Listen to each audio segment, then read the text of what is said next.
तो अब chartered accountancy को मैं हर किसी के लिए एडवाइस नहीं करूंगा, मैं उसके लिए एडवाइस करूंगा कि जिसे नंबर्स पसंद आते हैं, जिसे एनालिसिस अच्छी लगती है, जिसे इकोनॉमी को कंट्रीब्यूट करना फाइनेंस के माध्यम से अच्छा लगता है, तो उन लोगों के लिए बना हुआ ये फील्ड है। तो आपको मालूम होना चाहिए कि आपका पैशन एरिया क्या है, आप इस फील्ड के लिए बने हैं कि नहीं। ये नहीं तो वो तो एक रॉन्ग मैरिज हो जाएगी, गलत शादी हो जाएगी कि आपने चार्टर्ड अकाउंटेंट बन गए और उसके बाद में आप पछता रहे हैं कि मैं गलत एरिया में आ गया। तो मोटिवेशन बाय एग्जांपल, इसके पहले हमने एसीपी अशोक बागुल सर से हमने मुलाकात की और नागपुर शहर के और तमाम जहां हमारा वीडियो पहुंच सके वो तमाम बच्चों को मोटिवेट करने के मकसद से पिछला हमारा वीडियो था कि आप कैसे एक एसीपी बन सकते हो, पुलिस में जा सकते हो।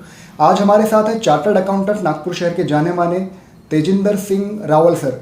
तो सर आपका हार्दिक स्वागत है हमारे जॉब श्रीराम फाउंडेशन चैनल पे। शुक्रिया। तो जैसे कि मैंने सर आपको बताया, नागपुर शहर के युवाओं को गाइडेंस की बहुत ज़्यादा ज़रूरत है। तो इसीलिए हम कभी किसी पुलिस इंस्पेक्टर से, तो कभी किसी डॉक्टर से, टीचर से हम मुलाकात कर रहे हैं और उनको मोटिवेट करने के मकसद से एक एग्जाम्पल, उनकी खुद की एग्जाम्पल के ज़रिए हम नागपुर के युवाओं को गाइड कर रहे हैं। तो जानना चाहेंगे सर हम आप कैसे आपकी कॉलेज लाइफ थी, उसके बाद आप कैसे आप चार्टर्ड अकाउंटेंट बन पाए। जी, बहुत अच्छा, बहुत बहुत शुक्रिया आपके चैनल का, और आप बहुत अच्छा काम कर रहे हैं, मुझे अच्छा लगता है, जिसकी की बहुत ज़्यादा ज़रूरत है नागपुर और नागपुर के आसपास के बच्चों को, क्योंकि सही वक्त पर सही गाइडेंस कई बार नहीं मिल पाता और बाद में ऐसा फील होता है कि यदि वक्त पर सही गाइडेंस मिल गया होता तो हम सही जगह पहुंच गए होते। तो आप लोग ये जो वैक्यूम है, ये जो कमी है, उसको पूरी कर रहे हैं, उसके लिए बहुत बहुत बधाई आपको, और अच्छा काम करते रहें। इस बात से बहुत खुशी है कि आप इतना अच्छा काम कर रहे हैं। चार्टर्ड अकाउंटेंसी का मेरा करियर बहुत इंटरेस्टिंग है। मैं 21 साल से कम उम्र में सीए बन गया था। I was youngest CA in the country when I became the CA. 20 साल 9 महीने की उम्र में सीए बना, और उसके बाद मुझे 3 महीना, क्योंकि चार्टर्ड अकाउंटेंट इंस्टीट्यूट का रूल है कि मेंबर बनने के लिए आपको 21 साल की उम्र होना चाहिए, तो मुझे 3 महीना वेट करना पड़ा सर्टिफिकेट लेने के लिए। उसके बाद मुझे वो मिला, और मेरा बीकॉम और सीए एक साथ हुआ था। तो 12th के बाद मैंने एंट्रेंस एग्जाम दिया, बीकॉम और सीए की पढ़ाई साथ में की, और साथ ही साथ सीए हो गया था, जो कि उस वक्त यूनिक एग्जाम्पल था। And I was an all India merit rank holder, जो कि नागपुर में शायद पहला केस था कि कोई मेरिट में आया था, ऑल इंडिया मेरिट में। ऑफ कोर्स ये 30 साल पुरानी बात है। इस 30 सालों में मैंने बहुत सारी और भी पढ़ाई की है, और चार्टर्ड अकाउंटेंसी का जो पैशन था वह मुझे इस ओर खींच कर लाया था। जब मैं 10th और 12th में दोनों में मैं मेरिट में आया, तो हमारे पेरेंट्स का सबसे पहले क्या होता है कि यदि आप मेरिट में आते हैं, आपको सबसे पहली चॉइस हो जाती है मेडिकल, आपको मेडिकल डॉक्टर बन सकते हैं। दूसरी चॉइस हो जाती है इंजीनियरिंग। उसके बियॉन्ड हम सोचते ही नहीं, बस 1 और 2 में जाकर हमारी सोच रुक जाती है। मैंने जब मेरे पेरेंट्स को कहा कि मैं चार्टर्ड अकाउंटेंट बनना चाहता हूँ, जिसके बारे में मुझे बहुत ज़्यादा उस समय मालूम नहीं था, नागपुर में बहुत कम लोग चार्टर्ड अकाउंटेंसी कर रहे थे उस वक्त में, तो उन्होंने एनकरेज किया। उन्हें भी समझ में नहीं आ रहा था कि क्या है, क्या प्रॉस्पेक्ट्स होंगे, लेकिन चूंकि मैं वह करना चाहता था जो मेरे दिल में था, मेरी इच्छा थी, तो उन्होंने कहा कि ठीक है आप आगे बढ़े और करें। मुझे बहुत लोगों ने डिस्करेज किया। बहुत लोगों का कहना यह था कि जब आपको मेडिकल कॉलेज में आसानी से एडमिशन मिल सकती है तो आप मेडिकल डॉक्टर क्यों नहीं बनते। मैंने कहा मुझे पैशन नहीं है उसका, और जो चीज़ का मुझे पैशन नहीं है मैं वो नहीं करना चाहूँगा। जिस चीज़ का मुझे पैशन है मैं वही करना चाहूँगा। और शायद इसी वजह से मैं बहुत आसानी से पास हो सका, इसी वजह से मैं बहुत आज के दुनिया के पैमाने से, जिसे आप सक्सेसफुल चार्टर्ड अकाउंटेंट कह सकते हैं, वो बन सका। तो लोग पूछते हैं मुझसे हमेशा कि चार्टर्ड अकाउंटेंट बनने में बहुत हार्डवर्क या बहुत डिफिकल्ट है, बहुत सारे लोग फेल हो जाते हैं, बहुत सारे लोग कर नहीं पाते। तो मेरा कहना यही होता है लोगों से कि ऐसा बिल्कुल भी नहीं है। जब मैंने कुछ कोर्स को किया और उसके बाद में भी मैं आज मेंटरिंग कर रहा हूँ इतने लोगों की, तो मैं देखता हूँ बिल्कुल भी डिफिकल्ट नहीं है। फर्क सिर्फ इतना ही है कि इस कोर्स में आपको हार्डवर्क बहुत लगता है, डेडिकेशन लगता है, आपको फोकस लगता है, और जब आप चार्टर्ड अकाउंटेंसी की पढ़ाई कर रहे हैं तब आपको किसी भी किस्म का आपका माइंड डाइवर्ट नहीं करने वाली एक्टिविटीज आप नहीं करेंगे, और फोकस होकर सिर्फ आप अपने कोर्स की तरफ ध्यान देंगे और अच्छे से बैलेंस करेंगे, अपने टाइम का सही तरीके से मैनेजमेंट करेंगे, तो ये कोर्स बहुत आसानी से हर कोई कर सकता है। तो डिफिकल्ट नहीं है, आसानी से हो सकता है। जॉब प्रोस्पेक्ट्स और करियर प्रोस्पेक्ट्स और प्रोफेशन में आपके प्रोस्पेक्ट्स बहुत ज्यादा हैं।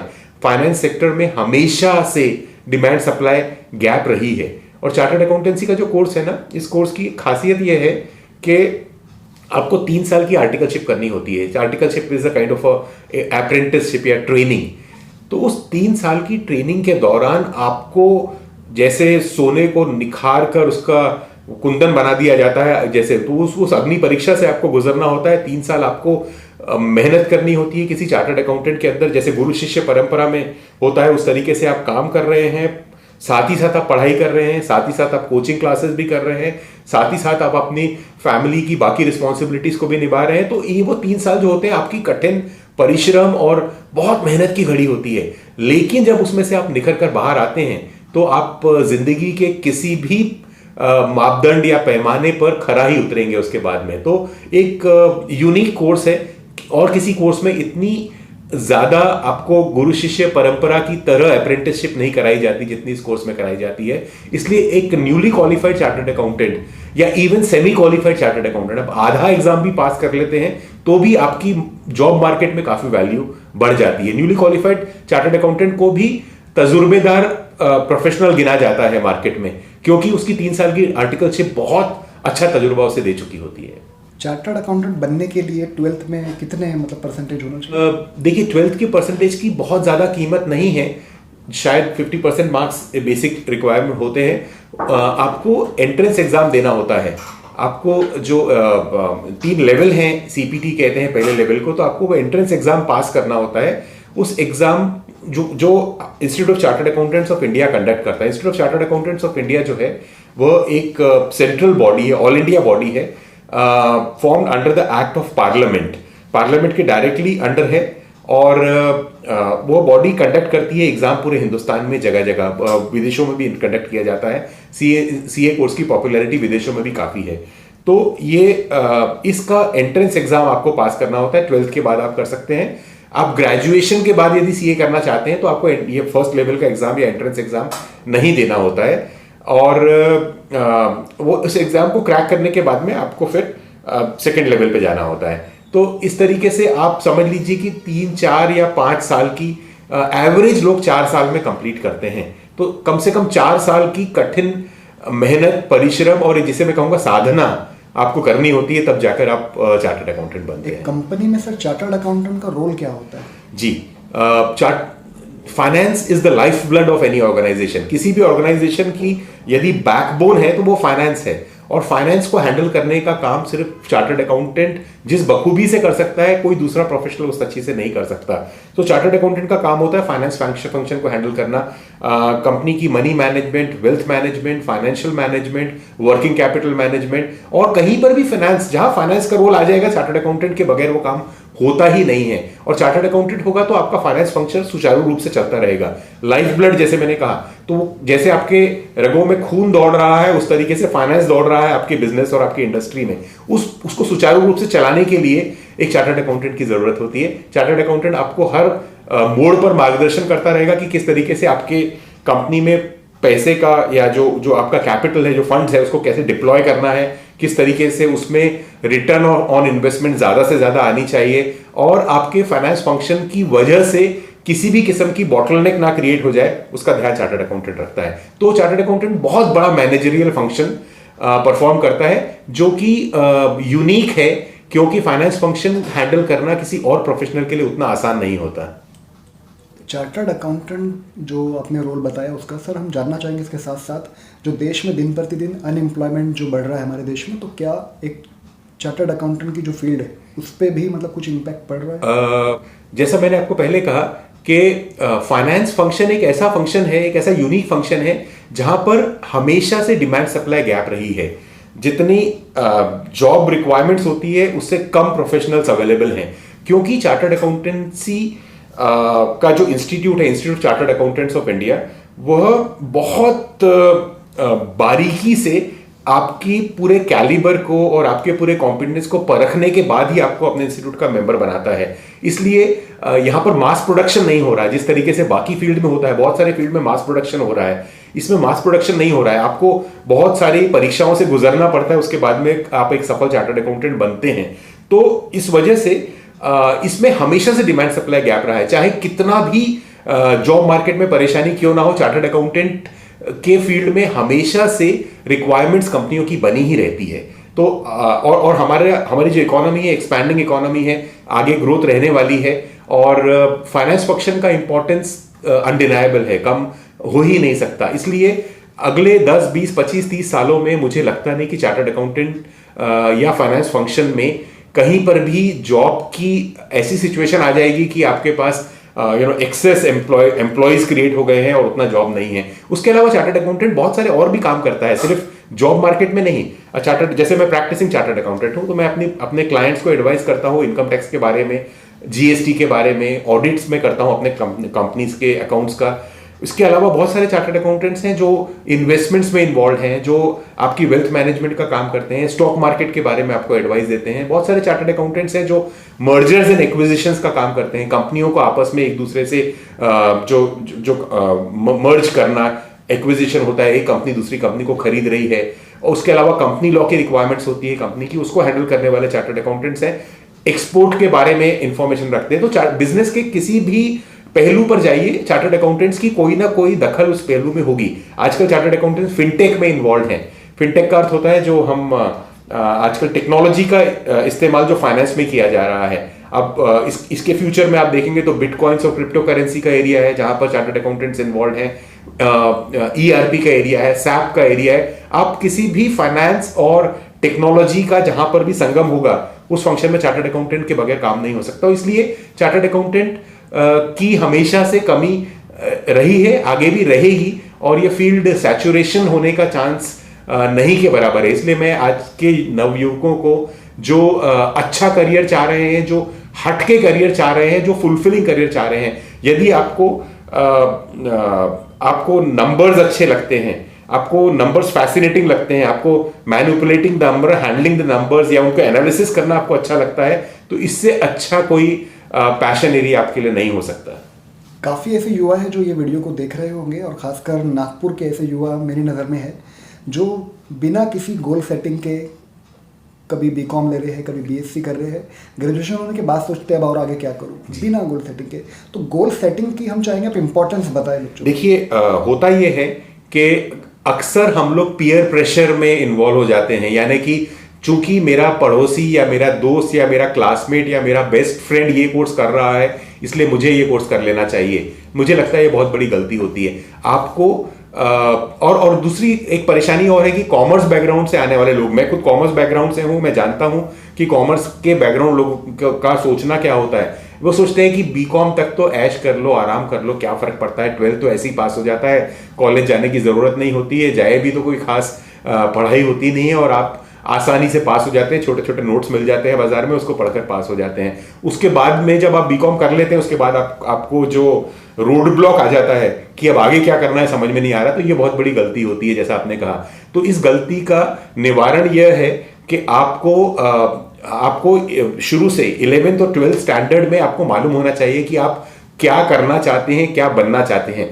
और यदि आपका वो गोल आपके पास में निर्धारित नहीं होगा तो आप अंधेरे में तीर चलाते रहेंगे। आपको मालूम ही नहीं कि आपको कहां जाना है, तो आपको हर रास्ता वहीं लेके जा रहा है जहां आप जा रहे हैं, और आपको समझ ही नहीं आ रहा है कि आपको कहां जाना है। और बहुत सारे लोग फैशन की तरह कह देते हैं कि मैं सीए बनना चाहता हूं, या मैं कॉस्ट अकाउंटेंट बनना चाहता हूं, या मैं कंपनी सेक्रेटरी बनना चाहता हूं, बगैर जाने की उसमें क्या है।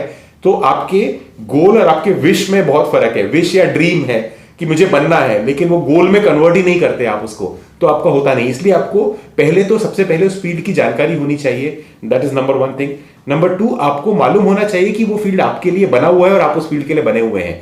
यदि आप उस फील्ड के लिए नहीं बने हैं, वो आपके लिए नहीं बना है, तो आप चार्टर्ड अकाउंटेंसी को मैं हर किसी के लिए एडवाइस नहीं करूंगा। मैं उसके लिए एडवाइस करूंगा कि जिसे नंबर्स पसंद आते हैं, जिसे एनालिसिस अच्छी लगती है, जिसे इकोनॉमी को कंट्रीब्यूट करना फाइनेंस के माध्यम से अच्छा लगता है, तो उन लोगों के लिए बना हुआ ये फील्ड है। तो आपको मालूम होना चाहिए कि आपका पैशन एरिया क्या है, आप इस फील्ड के लिए बने हैं कि नहीं। ये नहीं तो वो तो एक रॉन्ग मैरिज हो जाएगी, गलत शादी हो जाएगी कि आपने चार्टर्ड अकाउंटेंट बन गए और उसके बाद में आप पछता रहे हैं कि मैं गलत एरिया में आ गया। तो आपको मालूम होना चाहिए कि आप क्या करना चाहते हैं, उस फील्ड में क्या है, आपको क्या मिलेगा, ये मालूम होना चाहिए। उसके बाद में आपको वहां पहुंचने के लिए कौन से स्टेप्स लेने हैं। तो एक लॉन्ग टर्म गोल सेट कीजिए, मुझे 5 साल या 4 साल के बाद में चार्टर्ड अकाउंटेंट बनना है। आप उससे भी बड़ा गोल देखिए कि 15 साल के बाद में मैं किसी कंपनी का फाइनेंस डायरेक्टर बनना चाहता हूं या किसी कंपनी का सीईओ बनना चाहता हूं। आप वहां से शुरुआत करिए, आप वापस आइए, उसको बनने के लिए मुझे पहले चार्टर्ड अकाउंटेंट बनना होगा और एक एक सीढ़ी चढ़नी होगी। चार्टर्ड अकाउंटेंट बनने के लिए मुझे आज से पढ़ाई शुरू करनी पड़ेगी, कंसिस्टेंटली पढ़ाई शुरू करनी पड़ेगी। So have a long term goal and a mid term goal and a short term goal. Short term goal रोज का रोज, जो आपके रोजाना के जो गोल होते हैं, ताकि वो आपको एक एक स्टेप, आपको छोटे छोटे बेबी स्टेप जैसे होते हैं, छोटा बच्चा जैसा चलता है वैसे धीरे धीरे धीरे धीरे एक एक स्टेप आपको आपके मीडियम टर्म गोल की तरफ लेके जाए और आपके लॉन्ग टर्म गोल की तरफ लेके जाए। ये फोकस यदि आप नहीं रखेंगे तो चार्टर्ड अकाउंटेंट नहीं बन पाएंगे। चार्टर्ड अकाउंटेंसी में फेलियर रेट बहुत ज्यादा है। लोग कहते हैं कि स्टैटिस्टिक्स कहता है कि 12, 13, 14% लोग ही पास होते हैं। उसका कारण यह नहीं है कि कोर्स इंपॉसिबल है या कोर्स बहुत डिफिकल्ट है या आपका इंटेलेक्चुअल लेवल कम है। मैं ऐसे कई लोगों को जानता हूं जो मैं कह सकता हूं दावे के साथ कि मुझसे बहुत ज्यादा इंटेलिजेंट थे लेकिन चार्टर्ड अकाउंटेंट नहीं बन पाए, सिर्फ इसलिए कि उनके पास फोकस नहीं था, उनके पास गोल नहीं था, उनको मालूम ही नहीं था कि करना क्या है। तो आप अपना गोल डिसाइड करिए, उसको निर्धारित करने के बाद में आप अपने स्टेप्स डिसाइड करें और सिस्टमैटिक वे में कंसिस्टेंट। ये एक अनूठा एग्जाम है। जैसे आप इंजीनियरिंग होता है या एमबीए होता है या मेडिकल एग्जाम होता है, उसमें आपने देखा होगा स्टूडेंट ट्राइमेस्टर या सेमेस्टर के आखिर में 8 दिन रात दिन पढ़कर पास हो जाते हैं, उसके बाद अगले सेमेस्टर के आखिरी में जाते हैं। इसमें ऐसा नहीं चलता। इस एग्जाम में आपको कंसिस्टेंटली एक कांस्टेंट पेस में मैं तो कहूंगा कछुए की तरह, आपको खरगोश की तरह भागना नहीं है। इसमें आपको कछुए की तरह धीरे धीरे लेकिन अपनी शक्ति के अनुसार आपको चलते चले जाना है और आपको कंसिस्टेंट स्टडी करनी है। आप आखिरी दिन या 15 दिन या 20 दिन पढ़कर इस एग्जाम को पास नहीं कर सकते। इस एग्जाम को पास करने के लिए आपको कंटिन्यूअस धीरे धीरे समझना होगा, एसिमुलेट करना होगा, उस नॉलेज को पूरी तरह से अपना बनाना होगा, उसको अपना लेना होगा, उसमें बह जाना होगा, उसके बाद में एग्जाम को आप पास करते हैं। So goal setting and making sure that you are able to achieve the goal that you have set for yourself is perhaps the most important aspect in any profession, but more so in chartered accountancy, जहां पे ये बहुत ज्यादा जरूरी है आपके लिए। पूरे शहर में जब भी हमने सेमिनार रखा तो जितने हमने उम्मीद की कि ज़्यादा से ज़्यादा युवा आए, लेकिन नहीं आ पा रहे, तो हम चाहेंगे कुछ मैसेज दें इन्हें, क्योंकि ऐसी एनजीओ तो अभी तक मुझे दिखी नहीं नागपुर में जी कि कोई ऐसे सेमिनार पे सेमिनार, मतलब उनका गोल ही है सिर्फ हमारा जॉब्स अलार्म फाउंडेशन का, जो बच्चों को करियर गाइड करेंगे और ऐसे सेमिनार वेबिनार के जरिए और ऐसे इंटरव्यू के जरिए। तो नागपुर के युवाओं को हम चाहेंगे कोई मैसेज दें आप। बहुत अच्छी बात आपने की और आप बहुत अच्छा काम कर रहे हैं, क्योंकि मैं पूरे दुनिया में घूमता हूं, पूरे हिंदुस्तान में घूमता हूं और मैं जब देखता हूं कि कई शहरों में इतना अच्छा मार्गदर्शन और इतना अच्छा करियर गाइडेंस लोगों को मिलता है, उसकी बदौलत लोग बहुत जल्दी आगे निकल जाते हैं। हमारे शहर की बदनसीबी ये है कि हमारे पास में ऐसे इंस्टीट्यूशन बहुत कम हैं। सो आप एक अच्छा काम कर रहे हैं। ऐसे इंस्टीट्यूशंस कम हैं जो लोगों की उंगली पकड़कर, हाथ पकड़कर उनको थोड़ा सा आगे ले जाने की कोशिश करें। हमारे पास में गाइडेंस ही नहीं मिलता। जब तक आप सोचते हैं कि मुझे ये करना है, तब तक आप बहुत रेस में पीछे जा चुके होते हैं, क्योंकि आपको यदि बहुत पहले से मालूम होना चाहिए कि आप करियर में क्या करना जा रहे हैं। और यदि आप बहुत लेट स्टार्ट करते हैं तो आप रेस में पीछे पहले से 3 साल या 2 साल या 3 साल ऑलरेडी पीछे जा चुके हैं दूसरों के कंपैरिजन में। तो आपको बहुत जितना जल्दी कैच देम यंग जिसे कहते हैं, जितना जल्दी आप समझ सकेंगे कि आपको आगे क्या बनना है। जैसे मैंने कहा, मैं 20 साल की उम्र में, 20 साल 9 महीने की उम्र में चार्टर्ड अकाउंटेंट बन गया था। लोगों की एवरेज एज 24, 25, 26, 27 साल हुआ करती थी, क्योंकि मुझे स्कूल के समय से मालूम था। मुझे 11th स्टैंडर्ड में पता था कि मुझे चार्टर्ड अकाउंटेंट बनना है और यही बनना है और इसके सिवा मुझे कुछ और नहीं करना है। सो आपको सही वक्त पर सही गाइडेंस अगर मिलता है तो वो उसके जैसी कोई चीज ही नहीं होती। तो आप ये जो काम कर रहे हैं करते रहिए। जितना कैच देम यंग जैसे हम कहते हैं, जितना जल्दी आप उनके पास पहुंच सकेंगे, जितनी जल्दी कोई युवा इस कार्यक्रम से जुड़ सकेगा और समझ सकेगा कि भविष्य में जो बनना चाहता है उसके लिए उसे आज से क्या क्या स्टेप्स लेने होंगे, तो मुझे लगता है कि बहुत अच्छा होगा उसके लिए। तो मेरा आज के युवा के लिए यही संदेश है कि आपका करियर गोल डिसाइड करने का वक्त यही है, आज ही करिए, बहुत लेट ना करें। जितना आप लेट करेंगे उतना ज्यादा आप उस दौड़ में पीछे रह जाएंगे। सो इसे करने के लिए आप इन सेमिनार से जुड़े, प्रोग्राम से जुड़े। सेल्फलेस सर्विस है, आप गाइडेंस दे रहे हैं, जिस गाइडेंस का लाभ आप जितना ज्यादा उठाएंगे उतना आपका फायदा होगा। और जब आप कुछ सफल प्रोफेशनल या इंजीनियर या डॉक्टर या चार्टर्ड अकाउंटेंट या वकील या पुलिस ऑफिसर बन जाएंगे, मुड़कर देखेंगे तो आपको एक सेंस ऑफ सेटिस्फैक्शन होगा कि इस ऑर्गेनाइजेशन ने आपकी मदद की और उसके भरोसे आप भी वहां तक पहुंच गए। और मुझे पता है कि जब आप का कोई हाथ पकड़कर आगे लेकर जाता है तो आप भी चाहेंगे कि उसी तरीके से आप लोगों का हाथ पकड़ें और लेकर आए। तो इसी तरीके से आप अपने पीयर्स को, अपने फ्रेंड्स को, अपने साथ वालों को, अपने आसपास के लोगों को भी प्रोत्साहित करिए कि वो भी आए, इस प्रोग्राम में जुड़ें। और इस प्रोग्राम के में जुड़ने का सबसे बड़ा फायदा ये होगा कि आपको क्लैरिटी आ जाएगी, आपको अलग अलग फील्ड के लोग मिलेंगे, सक्सेसफुल लोग जिन्होंने अपने प्रोफेशन में बहुत ऊंचाई हासिल की है, ऐसे लोग आपको मिलेंगे। और ऐसे लोगों का मार्गदर्शन अनमोल है, प्राइसलेस है, इतनी पैसे से नहीं खरीदा जा सकता, ऐसा गाइडेंस आपको मिल सकता है। तो इस अपॉर्चुनिटी को, इस मौके को, इस अवसर को हाथ से ना जाने दें, जुड़ें ऐसे कार्यक्रम में और लोगों को भी जुड़ाएं, आप खुद भी सीखें और आप भी मार्गदर्शक बने दूसरे लोगों के इस कार्यक्रम के जरिए, ये मैं चाहूंगा। तो बहुत बहुत शुक्रिया सर, आपने अपना कीमती समय हमें दिया। आपको बहुत बहुत शुभकामनाएं और इसी तरीके का अच्छा काम आप हमेशा करते रहिए। शुक्रिया।